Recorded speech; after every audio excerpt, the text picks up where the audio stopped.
I know everyone was talking about it after the fact, and you'd hear reports on the news about the damage done, and you'd think that we were in a war zone and that all this was done for religious purposes and people's lives were at stake.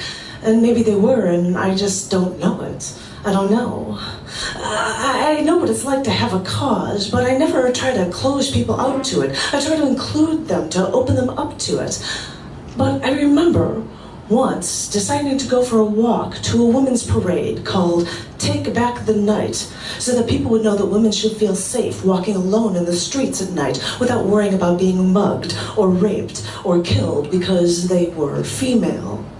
Well, anyway, I was walking to this parade to take photographs because I'm a photographer, I'm a photojournalist, and a group of women were walking in a group to the parade. So I walked down the street and started walking with them, and they were chanting and singing, and I thought, wow, this is unity, people together for a cause.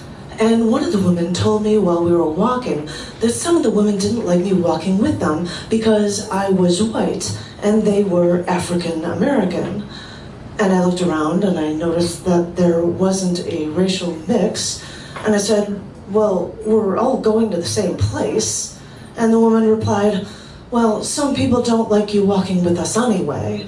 So I turned my head and I let them walk, and I crossed the street and I took another block and I got there before them. And this is how we define how we should be separated, I guess, though I still don't understand it. And during the parade, I heard about a trial where cops got off after brutally beating a black man, and the black community was outraged, saying that the white man was holding them down, and maybe in a way they were right, but I didn't know the story and I didn't understand it. A large group of people started their own rally that night, which seemed to take center stage over women's rights. I mean, we're just women. What are they going to do? Bitch a little louder or complain a little more? But then again, maybe it's just a matter of deciding who has the louder voice or who has the most recent problem to complain about. I don't know. Well, we went out that night, and I heard the next day that in light of the trial, 23 fires were started on school property, and most of them were of books in libraries. And I thought, this isn't non-resistant violence. This is not violent, and what they're destroying are opportunities for learning and not ideas. Yeah, but these are the books that the white man wants you to learn. This is how they alter our perceptions. I don't know, but burning libraries doesn't solve anything, and this isn't the answer.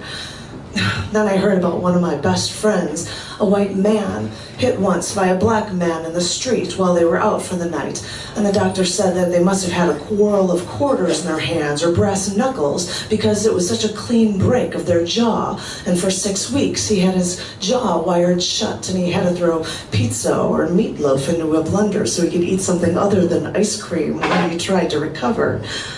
And I thought, are we getting anything done?